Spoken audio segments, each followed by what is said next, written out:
Do you find that it's different performing something that you wrote, like your own words, than it is doing that for someone else's play?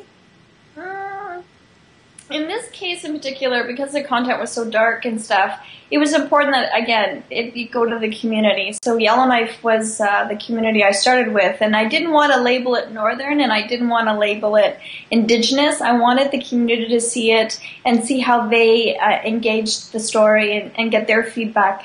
And when I talk to people, they're like, this is absolutely a Northern story. This is absolutely a story that speaks to us. So then I felt like when I promoted, I go, this is a Northern story. This is a story that kind of represents what it's like living up there and trying to find your way. So, it was a little difficult because people know me and they know the elements within the story that are true to me, but also a lot of it isn't real either. So it was kind of interesting to discuss with friends and family what was real, what wasn't real. What was your take on that? What did you think of that? So, whereas if you do someone else's story, it's like that's the story that they see. That's the story that you've engaged to. So, yeah, that's really interesting. I hadn't considered that.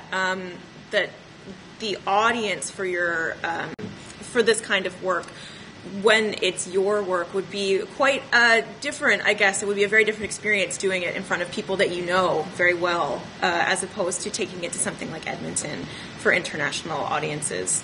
Were those experiences very different for you?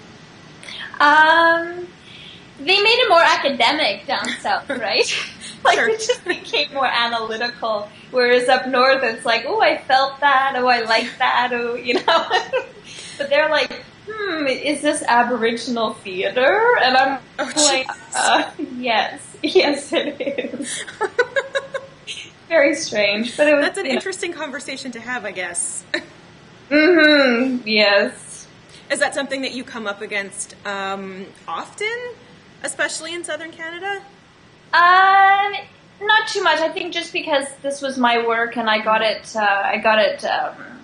not critiqued, but I got it. I asked for feedback because it's such a new work, and I still am in development with it, and it got me thinking. Like, one of the feedback was, what is Aboriginal theater? Like, is this Aboriginal theater? It has a fourth wall. There's a scene. There's a set. There's sound. The set was white.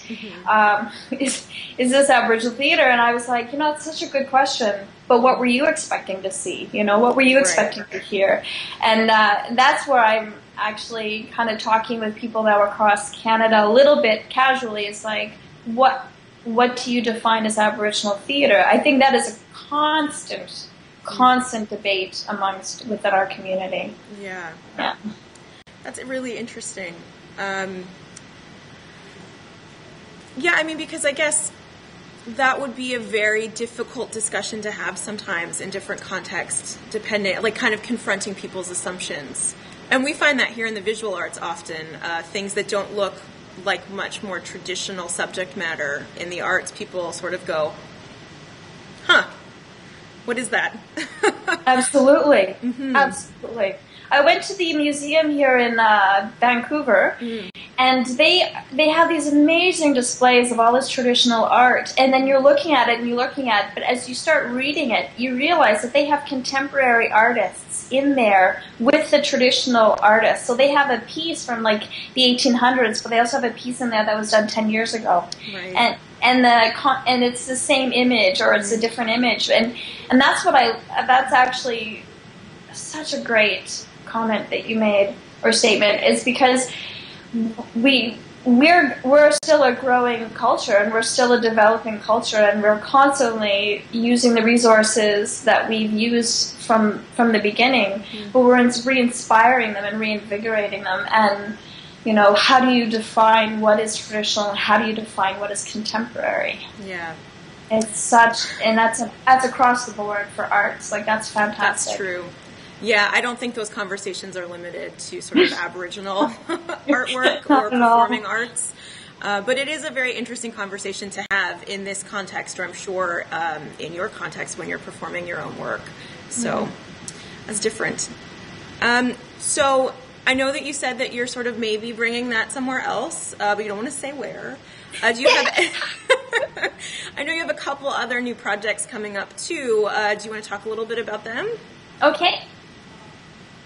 I know you said, I think that you're going to be in Labrador in March.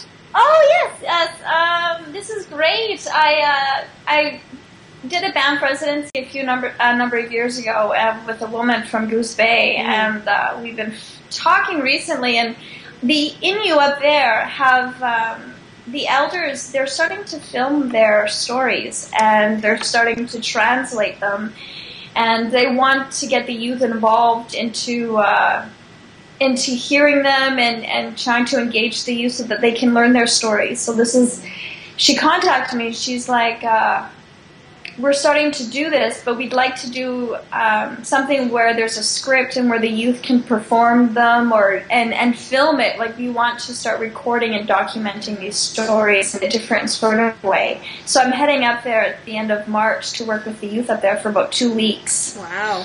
I know. I'm just really excited about this, and I'm sort of reading. She's forwarding me other stories that have been recorded and things that have been written, and I'm full on, like, my brain is starting to fill up with it all. That sounds like a great project. So I guess you're there in sort of an advisory role in a way. More like I'm helping write, so I'm kind of scripting it a bit, and then directing it.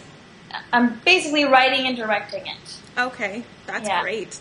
And then getting lots of input from the community, and then they'll be filming and documenting it in that sort of way. Mm-hmm. Yeah. Do you ever sort of have an interest in teaching, sort of acting or playwriting, or do you run workshops about storytelling, or is that an important piece for you, kind of being in that role? It's starting to be a big. We just did a workshop in Fort Smith this last summer with the youth and storytelling with some of the storytellers there, and again, I cannot stress how important it is to hear our own stories and know where we come from, and to look at where we come from. And what I had the youth doing is I had them listen to an elder tell stories about what Fort Smith was, like so long ago when they still had big cows and big gardens and stuff. And so I had someone talk to them and then have them recreate one of the stories that the elder shared. Mm-hmm. And then I had them tell me what they thought of Fort Smith now, what's important to them now. And so then they did that. And so that, it's very important to me to kind of have, the stories don't have to be 100 years old, but they just have to be associated with the land and the community and the people there. And I think it's a healthy way to kind of start expressing yourself. And yeah, for sure. And I guess I just have one last question for you. Sure. Is there any kind of play or playwriting or other sort of art production that you'd like to try but you haven't yet? Ooh.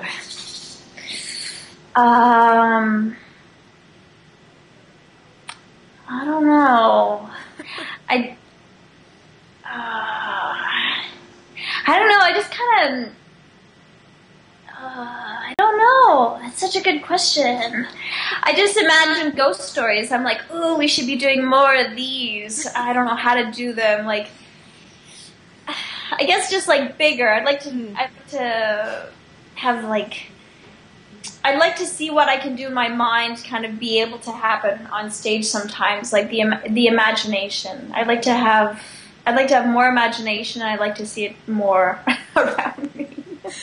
Bigger productions. Yeah. Absolutely.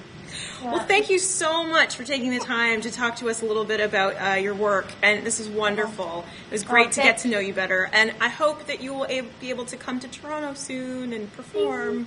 I love it, and I can't wait to see more of your Carver interviews. Thank you. I drew a picture of a bush plate in the back, because some of the Carvers have these beautiful windows with like snow on a boat. So I was like, I want a picture too. So that's amazing. I know. Well, we're trying to do one a week, so there will be lots of them upcoming in the year. So maybe we'll be able to check back with you soon after you go to Labrador too. Absolutely. I'm here. Fantastic. Thank you so much. Hey, kayo ni.